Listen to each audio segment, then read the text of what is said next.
Voice over है। अरे आओ बेटा। अच्छा मैं तुझे रोटी चुन चुन के खिलाती हूँ, तेरे गले में नहीं अटकी। कैसी बातें कर रही हो? वो भी बच्चे को रोटी चुन चुन करके खिलाओगे? जब तू बीमार पड़ी थी तो तुझे भी चुन चुन के खिलाई थी, याद नहीं? आप ना ये प्यार मोहब्बत की चिट्ठी बाद में करें, फिलहाल शांति के साथ बैठ के नाश्ता करें। शांति के साथ? शांति कौन है पुत्र? तो वो आप तो ऐसे रिएक्ट कर रही हो जैसे मैंने आपकी सॉफ्ट बना दी। ये तो देखो। शांति मतलब क्या है? अच्छा अब तो दृष्टि निकट गया। मेरा मतलब है किसी की तबीयत ठीक हो गई है तो मैं अपनी बात नहीं कर रही थी। वो मैं ये कहना चाह रही थी तब कि पवन और तन्वी की सगाई ना फिक्स हो गई है। वो तारीख बताने वाली थी आप लोगों को, मगर ऋषि को खांसी आ गई तो अब बता रही हूँ। आज शाम की तय हुई है, इसलिए आप लोग जल्दी जल्दी तैयार होना शुरू हो जाइए, क्योंकि इसे तैयार होना शुरू होगी तो फिर शाम तक रेडी होगी ना।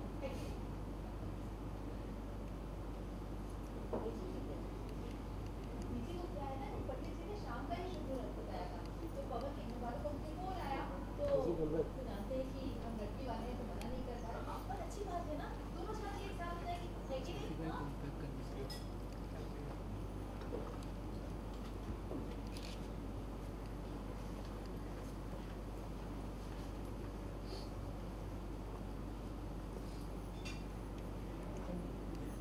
बेटा तू शादी से खुश है? तुझे लड़का पसंद है?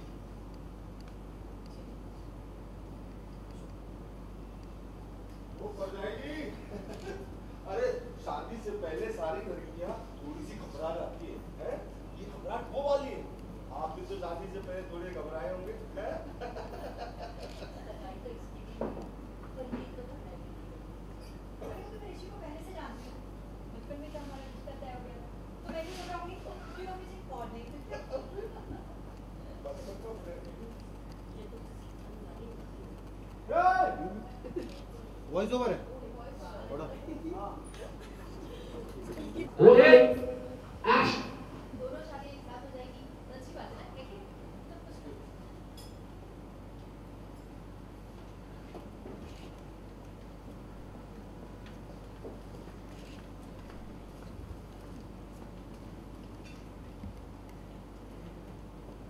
तो वो शादी से खुश क्यों हो? तुम्हें लड़का पसंद है?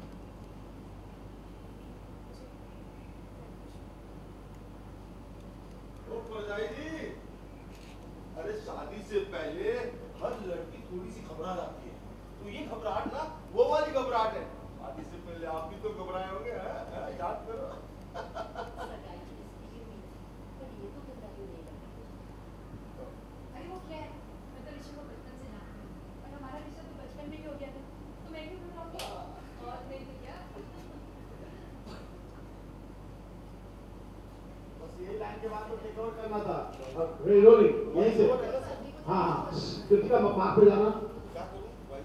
अरे आपको कुछ नहीं करना सर, आपको बैठ जाना और खाना पूछना। कृतिका लास्ट मार्क जाने से पहले प्लेट उठाया था। सर दरवाजे पे जाइए। ये रुकिए। सर ऋषि की प्लेट तो है ही नहीं वहाँ पे। Ready roll. अभी सर कुलजीत से लाइन बोल। वो कर जाएगी। सब देखेंगे, फिर कृतिका तुम भी देखना, फिर चलना। Rolling ma'am line. हाँ लास्ट लाइन पूछिए। रोलिंग। मैं अपने से ले लूँ क्यों? अब चलेगा। हाँ आपकी रोलिंग एक्शन।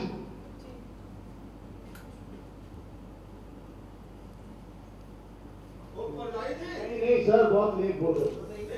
आवाज नहीं सुनाई पड़ कोई बात तो ऐसा बोलने का ना कोई सुनाई नहीं दे रहा। रोलिंग कैरेक्टर ऐसा है, वो आवाज नहीं देती। रोल रही।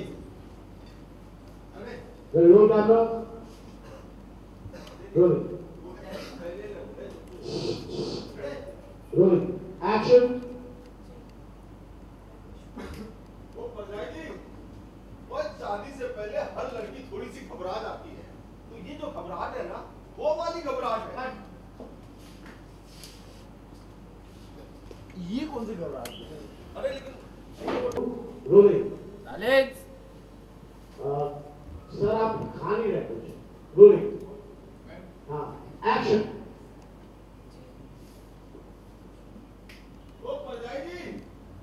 वो शादी से पहले हर लड़की घबरा जाती है, और ये घबराहट वो वाली है। याद करो आपने भी शादी की थी,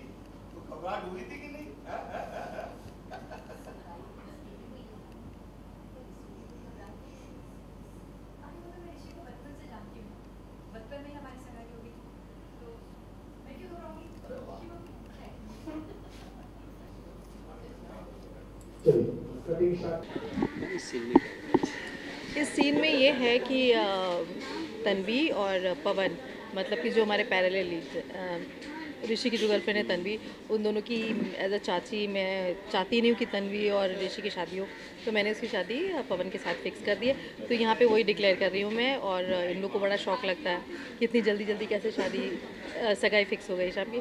तो वही है, फिर आगे नेक्स्ट सगाई का दिखाएंगे, वहाँ पे कुछ सस्पेंस होगा, ड्रामा होगा कि होती है कि नहीं है, इसके लिए आपको सीरियल देखना पड़ेगा। तो आगे ट्विस्ट कंटिन्यू है कुछ तो Of बता course. दीजिए ट्विस्ट के बारे में। ऑब्वियसली होना तो नहीं चाहिए मुझे जहाँ तक अभी तक पता है, but definitely it's a great surprise for you all, so keep watching it. Continue acting कर रहे हैं, देखा जाए तो फिर सिंस मॉर्निंग की उसे स्ट्रेस फ्री करने के लिए कहा। स्ट्रेस फ्री में सबसे अच्छी बात यह है कि इस सीरियल में हमारे जो को एक्टर्स हैं they are really very good, I am lucky to have them. Otherwise बहुत स्ट्रेस हो जाता है, और वो स्ट्रेस जो आपके फेस पे आता है वो स्क्रीन पे दिखता है।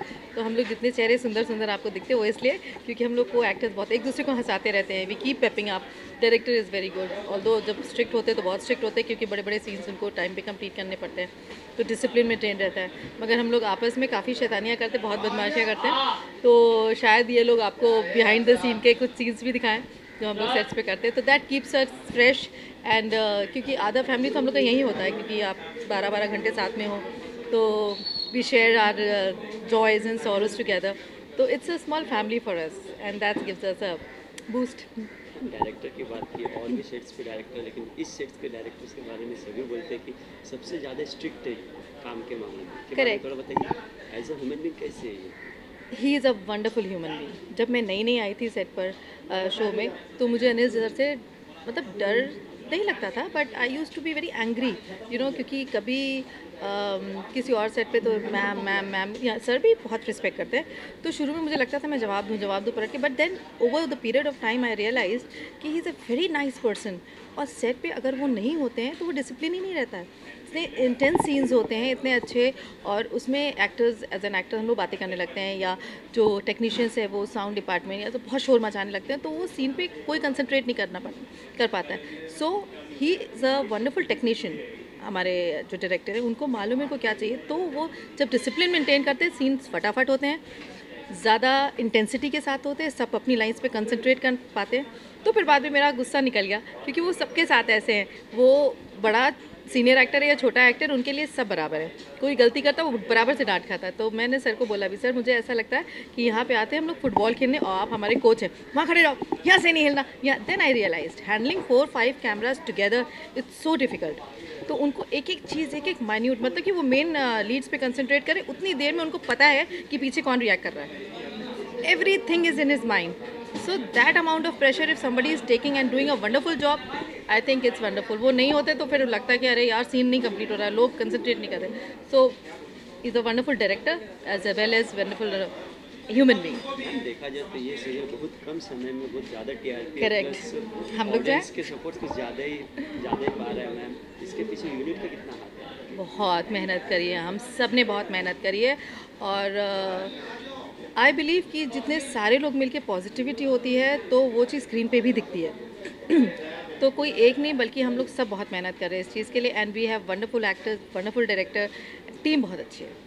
रियल लाइफ और रियल लाइफ में डिफरेंस बहुत डिफरेंस होता है। आपका कैरेक्टर तो टोटली नेगेटिव है। करेक्ट। हाँ, मुझसे लोग कहते हैं और डरते भी थे, कहते हैं मगर आप जैसी हैं बिल्कुल उसके ऑपोजिट है, and I enjoy doing negative roles, क्योंकि मेरे रोल में सिर्फ मेरा ही ऐसा कैरेक्टर जिसमें बहुत सारे शेड्स हैं, जिसमें मैं इमोशनल भी हो रही हूँ, मतलब उसको बेवकूफ़ बनाने के लिए इमोशनल होकर उसको पटाती हूँ, फिर मैं गुस्से में भी आती हूँ, फिर मैं प्यार से ही बोलती हूँ, फ़नी भी हूँ। So I have too many shades and I'm really enjoying this character, and I'm happy doing this show very well.